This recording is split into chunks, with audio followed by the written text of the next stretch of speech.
Oh yeah. What's up, world? Aujourd'hui, Il était une voix reçoit Arnaud Demanche. Comédien, réalisateur, chroniqueur radio et télé, écrivain, il est connu pour avoir créé aux côtés de Frédéric Royer et de Stéphane Rose les fameux Gérard de la politique, de la télévision et du cinéma.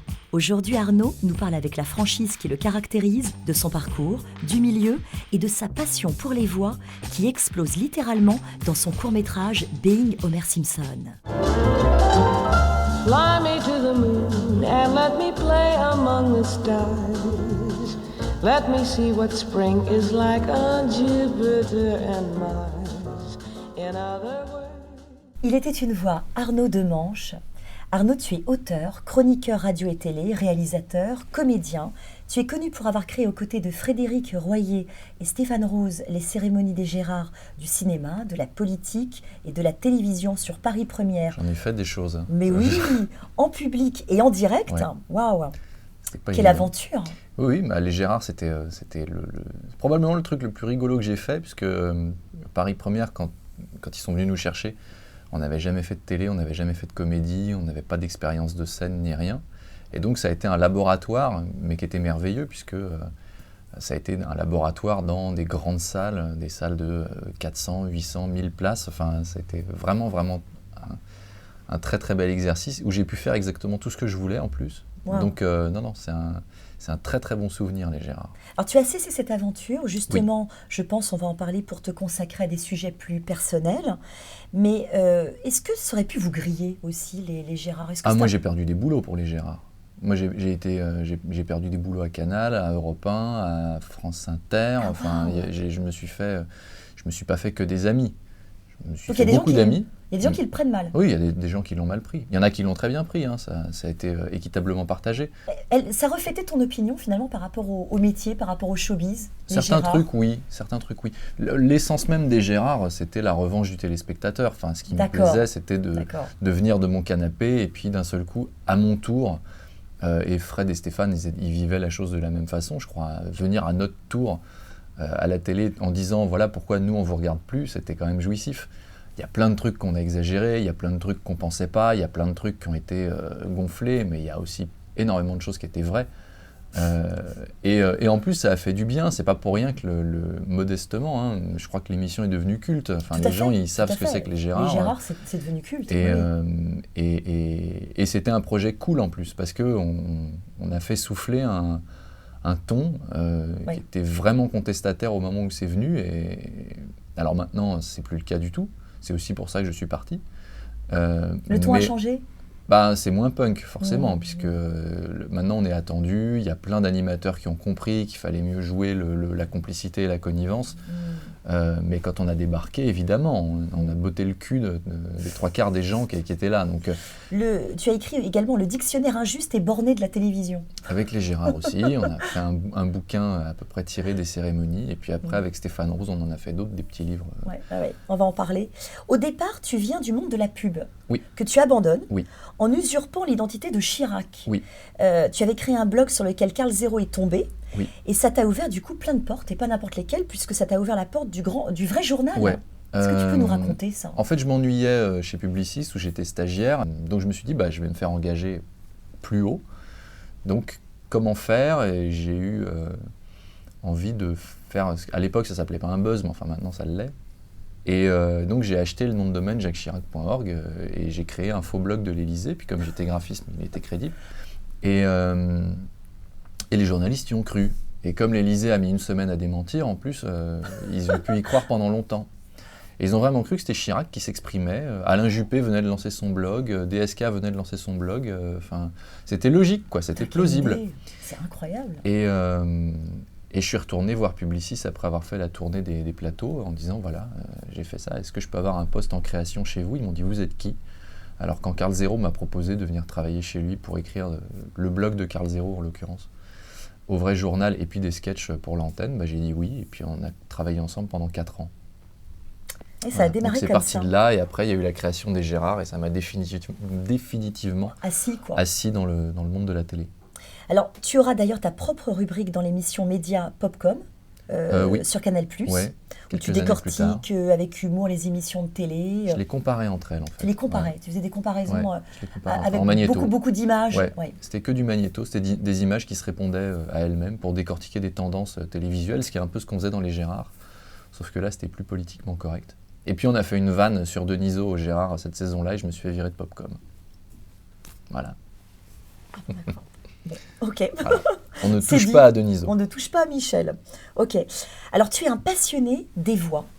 D'où te vient cette passion, Arnaud? Alors c'est libidinal, vraiment. J'ai vraiment pas honte de le dire, mais ça a été ma première conscience d'émoi érotique. Ah, c'est marrant. C'est curieux, hein, ça a été la voix de Micheline Dax. Je m'en souviens encore. J'avais 5 ans et j'ai entendu Micheline Dax doubler un truc. Et ça a été la conscience de la féminité, la conscience de la sensualité. C'est venu de là, en fait. C'est dingue. Ça a été mon premier émoi. Cette passion pour les voix t'a conduit à réaliser un court-métrage intitulé Being Homer Simpson, avec Philippe Pétieux et Véronique Augereau, qui sont les couples phares du doublage, puisqu'ils doublent les Simpsons, Homer et Marge. Ils sont juste incroyables. Ouais.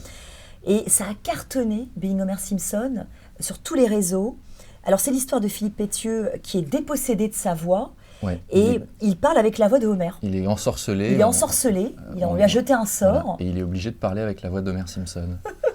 Et ça, c'est une idée que j'ai eue en rencontrant Véronique et Philippe, qui étaient venus faire un sketch pour les Gérard.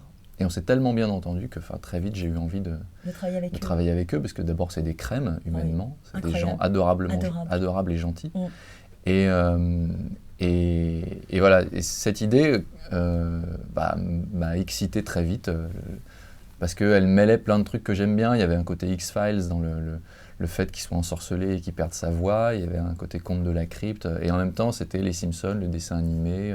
Travailler avec des humoristes que j'aime bien. Il y avait dans le cours Arnaud de Samer notamment, qui fait un très très bon... Moi j'aime bien les gens qui utilisent des acteurs à contre-emploi, et de Samer dans un rôle de méchant, c'était incongru. Ça me branchait vraiment.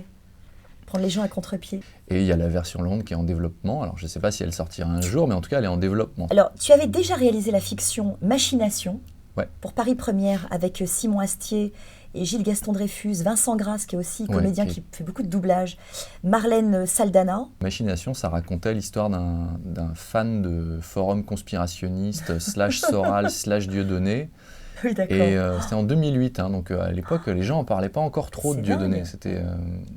Mais maintenant, tout le monde est au courant. Et je me suis fait pourrir. J'ai eu 1500 messages d'insultes de fans de Dieudo, Soral et compagnie, des vidéos-réponses, avec des propos hallucinants. Hein, il y en a beaucoup qui se sont attaqués à la forme du nez de Gilles Gaston Dreyfus, en disant, quand on voit la forme du nez de certains acteurs, on sait d'où vient le coup. C'est fou. Le lobby juif, sioniste, machin, j'ai tout eu. Et en même temps, ce discours-là, comme j'ai travaillé avec Carl Zero pendant 4 ans et qui draine ce public-là, et moi j'étais en charge de toutes ces activités sur Internet, je le connais par cœur, je connais tout ce discours par cœur. Et je sais qu'il n'a strictement aucune logique, il n'a aucun fond, aucune solidité, c'est du vent. Tu es également, je l'ai dit, auteur pour diverses émissions de télévision, notamment pour Nicolas Canteloup, pour Europe 1 et TF1. C'est ça, je travaille depuis 3 ans pour Nicolas Canteloup, je ne travaille pas avec, parce que ceux qui travaillent avec, c'est Philippe Cavrivière et Laurent Vassilian, qui sont les 2 auteurs titulaires de Nico. Et moi, je suis une force d'appoint depuis 3 ans au quotidien. Avec mon copain Stéphane Rose, on fait les vidéos qui sont diffusées en doublage. Et donc, on pose nos voix témoins sur les vidéos pour que Nicolas puisse juger immédiatement de l'effet comique. Et donc, ça nous a amené à développer des petits talents d'imitateur. On a des vidéos extrêmement compromettantes. Des fois, on se filme. Vous avez une liberté de ton Oui, bien sûr. Au niveau des textes, Nicolas, il est ouvert à tout. Il est très cool là-dessus. Touche pas à mon poste aussi, tu as écrit aussi pour Touche pas à mon poste. J'ai écrit pour Touche pas à mon poste, j'ai été chroniqueur, mais j'ai pas aimé ça. Donc, tu n'as pas aimé? Non, j'ai pas aimé ça. On peut savoir pourquoi? Oui, je m'entendais très bien avec tout le monde. J'aime beaucoup Cyril. L'ambiance était cool, mais moi j'ai un humour à froid et Touche pas à mon poste, c'est l'humour à chaud. Je sais pas comment décrire ça autrement, mais j'ai un humour anglais qui s'installe dans le calme. Et Touche pas à mon poste, c'est un humour qui se joue sur l'hystérie, sur la folie, sur la gourmandise d'agiter les bras et de chanter et de danser. Et c'est un registre qui n'est pas le mien. À la radio, tu as intégré France Inter avec Les Affranchis. Ouais. Le grand direct des médias sur Europe 1. Ça a été en août, ouais. Enfin, voilà. C'était pendant la période estivale. Et puis la bande de Stéphane Bern ouais. sur RTL. Ouais, ouais. Là, tu t'y sens mieux, c'est plus... La radio, j'aime beaucoup. Ah, ouais. La radio, j'aime beaucoup parce qu'on vient, on pose sa chronique, son texte, on peut faire plein de voix, Moi, j'aime bien changer ma voix, mine de rien. Qu'est-ce que tu sais faire comme voix? Le truc horrible. Qu'est-ce que c'est que cette question? Je sais faire des petites voix comme ça de dessins animés. Je peux faire des grosses voix, Ah ouais. des grosses voix de camionneur. Je peux modifier ma voix, ma petite dame, y a pas de problème. Non, mais j'aime bien jouer avec ma voix. Et le doublage, t'as jamais fait appel à toi? Avec Philippe, on a un petit peu fait des trucs d'ambiance et tout ça. Voilà, en fait, j'aimerais bien, mais avec mon travail pour Canteloup et puis toutes les activités par ailleurs, t'es pris. Le spectacle de Stéphane Rousseau, qu'il faut que je... Ah, tu écris aussi pour Stéphane? J'écris pour Stéphane Rousseau, et puis je lui remets son spectacle dans le bon ordre, en fait. Je fais plus coach qu'auteur. T'as écrit pour Jérôme Commandeur aussi? J'ai fait un gala avec Jérôme.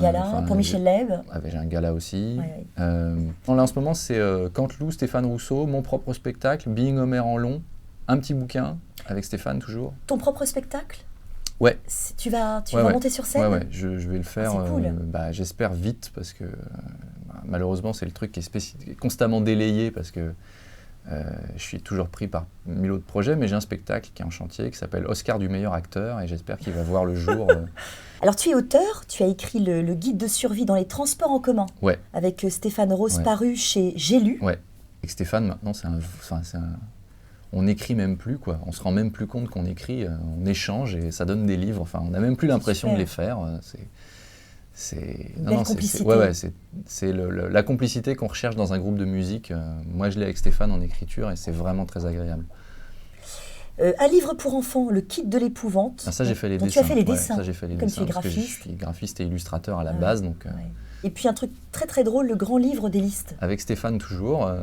C'est un livre qui a juste un recueil de listes. L'humour de Liszt nous fait beaucoup rire, justement parce qu'il est à froid et qui permet de partir dans des grands délires après avoir installé un truc chiant. Arnaud, il est temps pour nous de passer à l'impro libre. Tiens, je vais te faire les voix que je fais pour Canteloup. Oui. Alors, attention, ça c'est François Hollande. Bonjour, je suis François Hollande, je vous dis au revoir. Je peux te faire Arnaud Montebourg aussi. Oui, bonjour, je suis Arnaud Montebourg et je vous dis au revoir. Ah si, attends, je vais te faire, évidemment. Oui. Au revoir. C'était Giscard. Merci Arnaud. Il n'y a pas de quoi. J'ai été ravie de te recevoir. Moi aussi, ça m'a fait plaisir. Il était une voix, c'est fini pour aujourd'hui, mais à très vite. Bye bye.